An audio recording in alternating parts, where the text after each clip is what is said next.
Continua o impasse entre médicos peritos e o INSS. A Justiça Federal de Brasília suspendeu hoje a convocação feita pelo governo para que os peritos retomassem o trabalho presencial.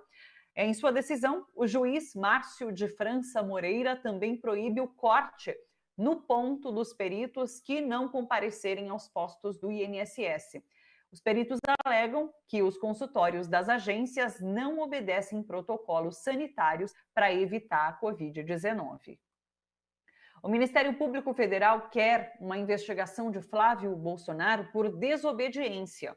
Na segunda-feira, o deputado, filho do presidente Jair Bolsonaro, faltou à acareação com o empresário Paulo Marinho, essa acareação marcada pela Polícia Federal.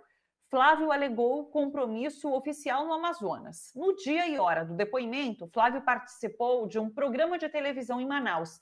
O filho do presidente é investigado em suposto vazamento de informações sigilosas da PF. De acordo com Paulo Marinho, em novembro de 2018, Flávio teve acesso à operação que investigava Fabrício Queiroz. Na época, ele era Queiroz, seu assessor na Assembleia Legislativa do Rio de Janeiro. Queiroz, lembrando, é suspeito de liderar o esquema de rachadinha no gabinete do então deputado Flávio Bolsonaro. Então, vereador, no caso.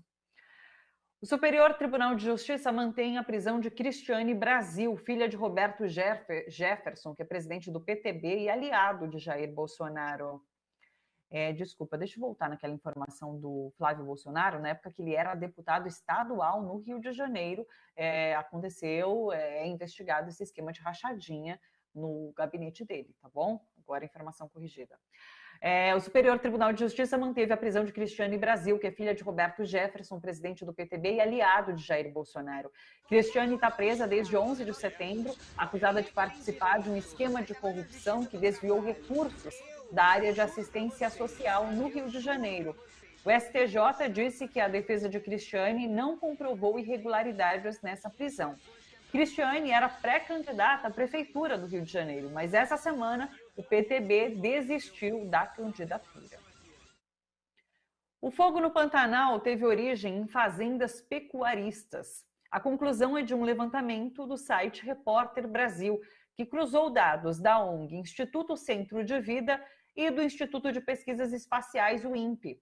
A reportagem aponta que fazendeiros iniciaram esse fogo. Os pecuaristas vendem gado para o grupo AMAGE, que pertence a Blairo Maggi, que é ex-ministro da Fazenda, Agricultura e Pecuária de Michel Temer. Essa reportagem completa você confere no site repórterbrasil.org.br.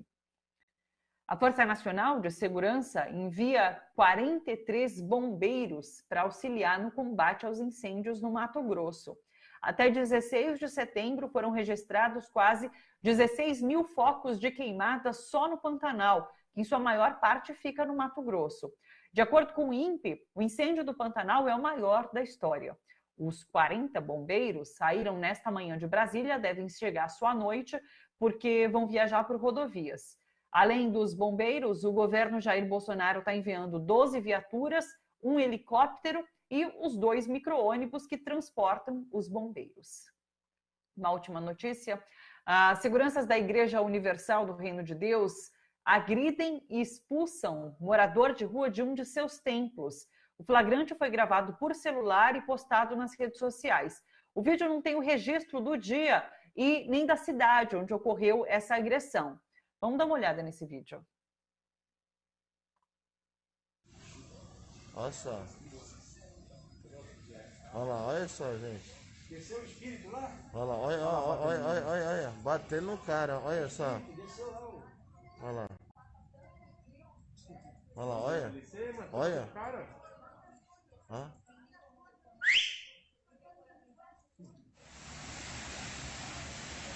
E diz que essa igreja aí recebe todo tipo de pessoa. E o cara pega e dá bicuda no outro lá.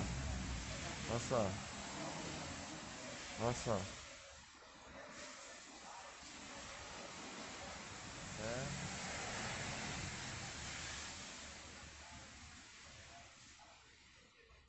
Nossa, ainda deu um tapão. Pra dar, né? Ainda dá um tapão.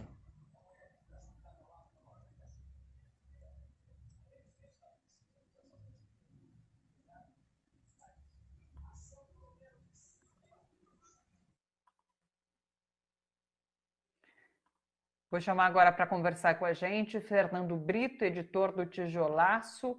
Tudo bom, Fernando? Tudo certo por aí?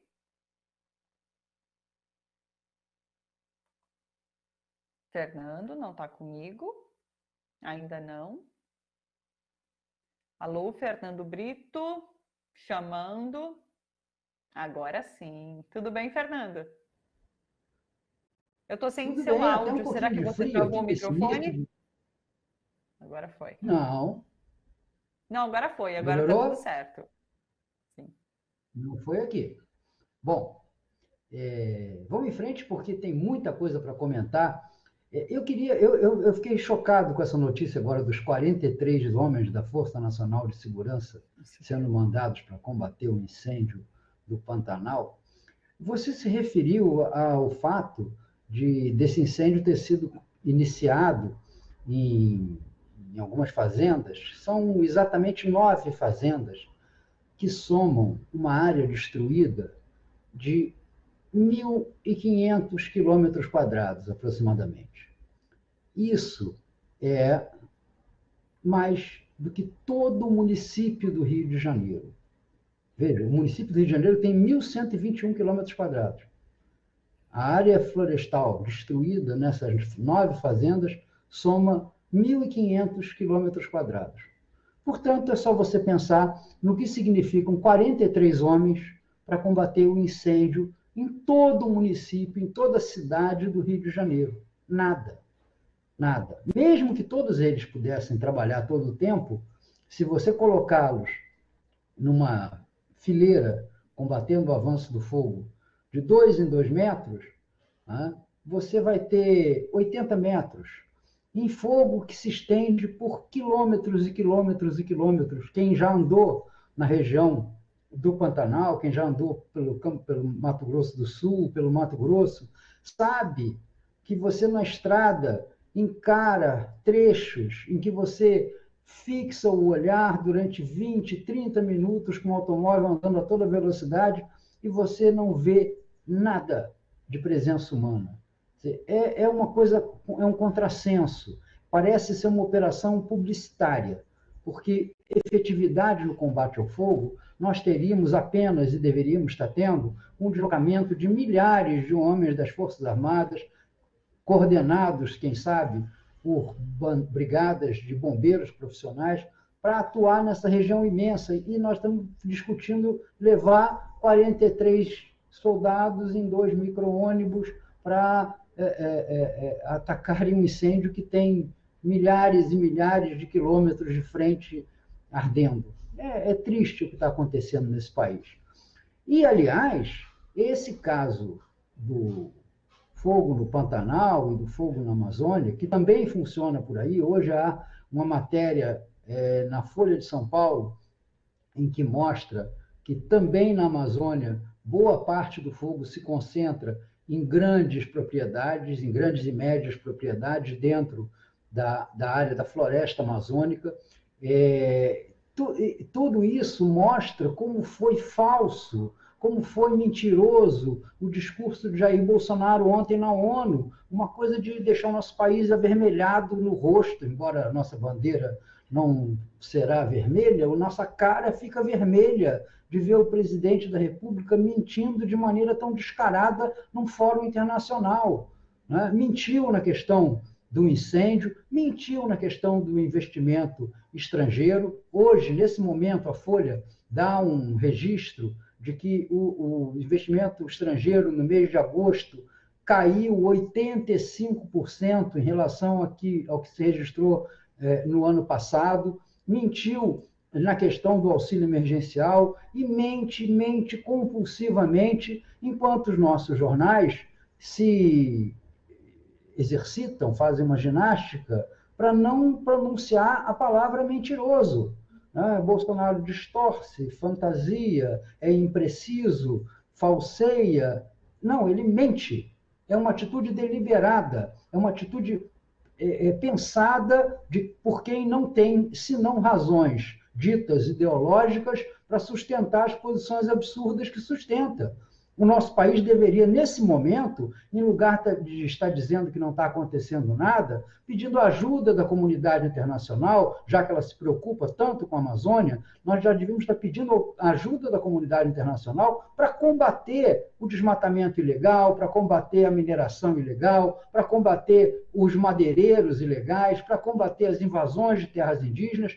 E nós temos pessoal civil e militar capaz de fazer isso nas regiões mais remotas da Amazônia. O que nós não temos é dinheiro. Tanto é assim que o ministro Ernesto Araújo, ao tentar justificar o vexame, que foi levar o secretário de Defesa dos Estados Unidos, Mike Pompeo, para Roraima para fazer campanha eleitoral, dizendo, e depois dizendo que ia arrancar o Maduro do poder, justificou essa atitude sabuja, dizendo que mas os Estados Unidos estão nos dando 30 milhões de dólares para acolher os refugiados venezuelanos. Ora, 30 milhões de dólares, um país do tamanho e da potência do Brasil, é preço para nós abrirmos mão da nossa soberania? É impossível pensar no que está acontecendo. E também nós estamos vivendo a iminência de termos situações econômicas e sociais aqui no Brasil muito graves, que eu vou deixar para falar na próxima parte do comentário, assim que você, Thalita, fizer a gentileza de verificar quais são os outros temas que quer que eu tente jogar um pouco de luz sobre eles. Claro. Eu só deixo fazer um comentário. Você fala sobre esse pedido internacional que o Bolsonaro podia ter feito na ONU, mas o único pedido de ajuda internacional que ele faz é para combater a cristofobia. Só lembrando esse trecho, inclusive, do depoimento desse discurso de Bolsonaro ontem na ONU, que a gente vai comentar também logo mais com o Legene Mirhan também. Bom, vou trazer um outro dado que quero que... Diga. Eu acho que ele é cristófobo. Sabia, Thalita? Porque ele não vive citando o João 8,32, que fala: conhecereis a verdade e a verdade vos libertará. E se nós devemos conhecer a verdade, por que é que ele mente? Compulsiva, repetida, monotonamente, mente diante de todos e de tudo. Olha, senhor Jair Bolsonaro, o senhor é um cristófobo. O senhor recusa os ensinamentos bíblicos. Pois é, perfeito. Vamos falar sobre essa situação, então, da economia e principalmente do desemprego aqui no país. A PNAD, divulgada pelo IBGE, né, que foi divulgada hoje, inclusive, traz um dado de que o total de desempregados cresceu quase 30% na pandemia, atingindo 12,9 milhões de pessoas em agosto.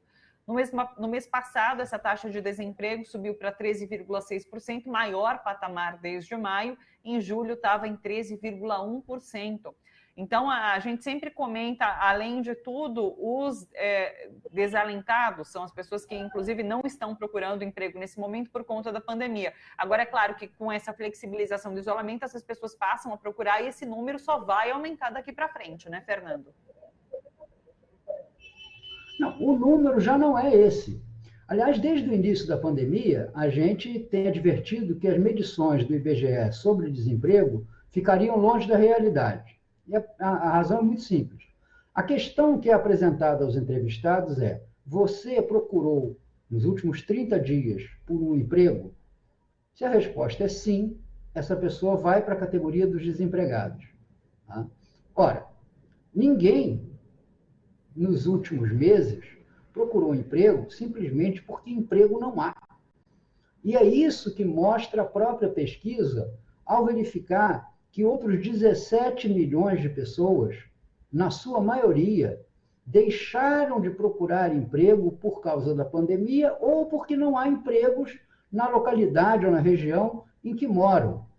Vejam, nós temos oficialmente 12,9 milhões de desempregados e temos 17,5 milhões de pessoas que querem trabalhar, mas se sentem desestimuladas a buscar emprego porque acreditam que vai ser difícil conseguir, vai ser impossível conseguir, ou porque suas pretensões não são atendidas pelo tipo de trabalho que se oferece, grande parte informal, grande parte abaixo do mínimo.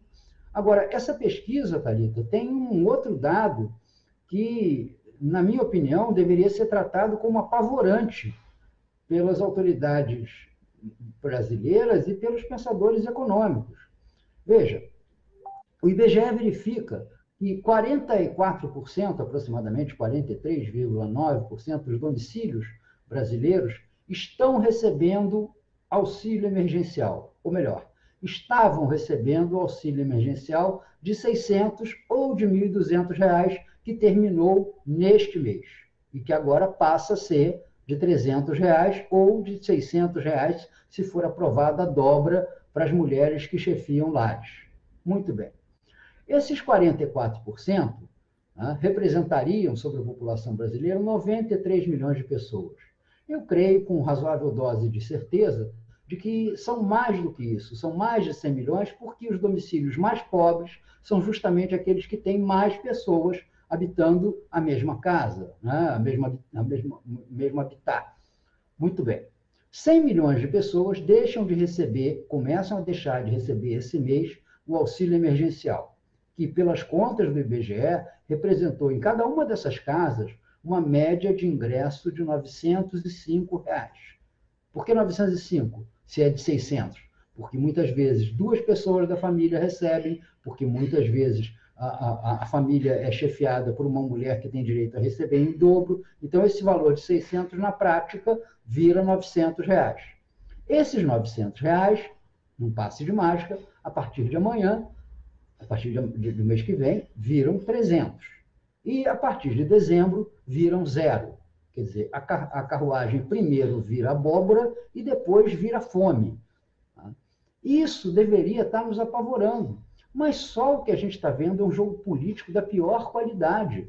Porque Paulo Guedes, e deixou isso claro, ficou claro isso na reunião que ele teve hoje no Congresso, está usando a pressão generosa das pessoas em favor de que a gente tenha algum tipo de continuidade, mesmo o presidente dizendo que o Renda Brasil morreu, não se fala mais nisso, que haja algum tipo de continuidade no auxílio a essas pessoas.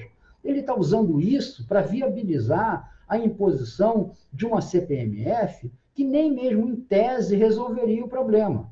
Por que não resolve o problema? Porque o Brasil está preso no culto ao teto de gastos. Teto de gastos é o substituto daquele famoso tripé macroeconômico. Vocês lembram, na eleição de 2010, na eleição de 2014, que os meios conservadores sempre diziam, mas não pode tocar no tripé macroeconômico, que era a inflação, era o câmbio e eram os juros. Não pode tocar, é divino, isso é um altar da nossa fé liberal. Bom, isso aí caiu em desuso e entrou o teto de gastos como novo santo do altar neoliberal. Então, Paulo Guedes diz que não vai tocar nesse. Se não vai tocar nesse teto de gastos, não pode criar despesa. Para dar o Renda Brasil para algum necessitado, respeitando o teto de gastos, tem que cortar de algum lugar. Guedes tentou cortar do abono salarial, tentou cortar do seguro-defesa, tentou cortar do seguro-família, e o Bolsonaro se saiu com aquela de que não ia deixar tirar dos pobres para dar aos paupérrimos. Muito bem. Então, o que o senhor Guedes está fazendo agora com a cumplicidade criminosa de um senador chamado Márcio Bittar, do Acre? Aliás, esse cara foi um ex-militante de movimento estudantil, foi dessas pessoas que passou da esquerda para a direita e se tornou feroz e insensível. Com a ajuda desse Márcio Bittar, ele quer desvincular os gastos de saúde e educação, que hoje são obrigatórios. A Constituição brasileira prevê, no artigo 198, que 15% das receitas serão destinadas à saúde, e no artigo 212, que 18% das receitas serão destinadas à educação, no caso da União, e 25% no caso dos estados e municípios. Muito bem. Um dos 3D do Paulo Guedes, do desonerar, desvincular, um dos 3Ds é esse, querer acabar com a vinculação das despesas em saúde e educação na Constituição, que, no final das contas, também é tirar dos pobres para dar para os paupérrimos, porque a saúde pública e a educação pública beneficiam necessariamente aquelas parcelas mais pobres da população, que não dispõe de plano de saúde, que só dispõe do hospital público, da UPA, da unidade básica de saúde para ser atendido. É daí que Paulo Guedes quer tirar o dinheiro para fazer essa demagogia, com a qual pretende se segurar no cargo, do Renda Brasil, um redivivo, feito um Lázaro depois de Bolsonaro tê-lo morto. Bolsonaro está permitindo, está deixando ir. Eu não sei porque ele realmente quer fazer isso com as finalidades eleitorais, ou se vai usar esse episódio para acabar de defenestrar o Paulo Guedes, que está tão vivo quanto um zumbi perambulando pelos corredores com o qual ninguém quer falar, a não ser essa parte do Centrão, que nem o Rodrigo Maia quer mais conversa com ele. Então, eu acho que pode também ser isso. Né? O Jair Bolsonaro está dizendo igual aquele sujeito lá, aquele guardador de automóveis da piada, dizendo, vai ver a besteira que você fez. É isso que eu acho que Paulo Guedes também pode estar caindo no conto, em mais um conto do Bolsonaro. Queria comentar com você também duas coisinhas que acho que são mais rapidinhas. Os peritos que não voltaram ao trabalho por conta das agências do INSS não estarem em condições de trabalho de prevenção da Covid-19, e agora a Justiça deu essa decisão favorável aos peritos, que não pode descontar do cartão ali de ponto, caso eles não forem trabalhar. E aí no Rio de Janeiro especificamente, que hoje a Assembleia vota o impeachment de Witzel, né? Como que você está acompanhando isso tudo? Como que está sendo? Já foi. Não está sendo, já foi. O Witzel é o ex-governador do Rio de Janeiro. O Rio de Janeiro está entregue nas mãos de Jair Messias Bolsonaro e seus filhos. Esse governador, contra o qual já existem milhares de denúncias, as mais sérias possíveis, ele já assumiu o poder no Rio de Janeiro. O Wilson Witzel não é nem mais um retrato na parede. Entendeu? Ele acabou. Acabou. Não existe mais. Tá? Então, não tem muito nem sentido. É o cumprimento de uma formalidade. Entendeu? O Wilson Witzel é mais um desses que se elegeu na esteira do Bolsonaro, prometendo honestidade, moralidade, autoridade. Afinal de contas, ele era um juiz, ele era a encarnação de Sérgio Moro aqui no Rio de Janeiro, um homem destemido, valente, que comemorava a morte de assaltantes, dava soquinho no ar. Né? É um absurdo que a gente esteja tendo as escolhas populares, né, anuladas pelo judiciário. Mas no caso do Witzel, o que a gente pode dizer? Né? Os fatos são escandalosos. Não é ele só, não. Ele, o governo dele e o vice dele que está nesse lugar, que estão sujeitos aí às denúncias mais graves, mais estapafúrdias que se poderia imaginar de um chefe de governo. Agora, não se confundam, não. Não tem nada de moralidade nisso aí. O que matou o Wilson Witzel não foi ter desviado recursos da administração do Rio de Janeiro, porque se desvia recursos à vontade nesse Brasil todo. O que matou o Wilson Witzel foi a pretensão, a vaidade, a ânsia de se pretender possível candidato à presidência da República, justamente naquele lugar onde o Jair Bolsonaro considera ser seu terreiro, o Rio de Janeiro. Né? E aí ele cometeu o pecado capital, né, que todos cometem em relação ao Jair Bolsonaro. Jair Bolsonaro devora, como Saturno, devora os seus filhos. Sérgio Moro, Wilson Witzel e o governador de Santa Catarina, como antes o ex-ministro que faleceu, me fugiu o nome dele agora, a idade é um problema, Gustavo Bebiano, e todos eles vão sendo devorados pelo Saturno Bolsonaro, que não deixa seus filhos crescerem, que não deixa seus filhos ameaçarem o poder que tem. Isso denota um grande poder de Bolsonaro, inclusive, é de temer. Você não temeria a milícia?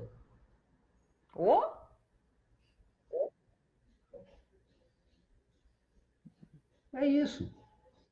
Aqui no Rio de Janeiro é bom andar direitinho, porque senão a PM, né, a polícia da milícia, acaba com você. Talvez seja Fernando isso, inclusive, o que está afastando, o que afastou o Marcelo Freixo da disputa pela prefeitura.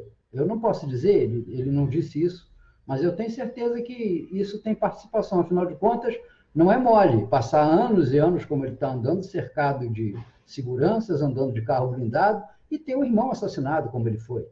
Tá? A situação Dizia-se só no tempo de pioraria, de Figueiredo, fato.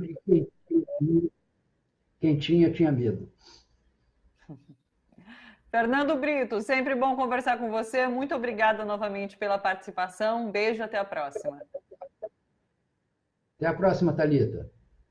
Bom dia para todos. Tchau, tchau. Fernando Brito.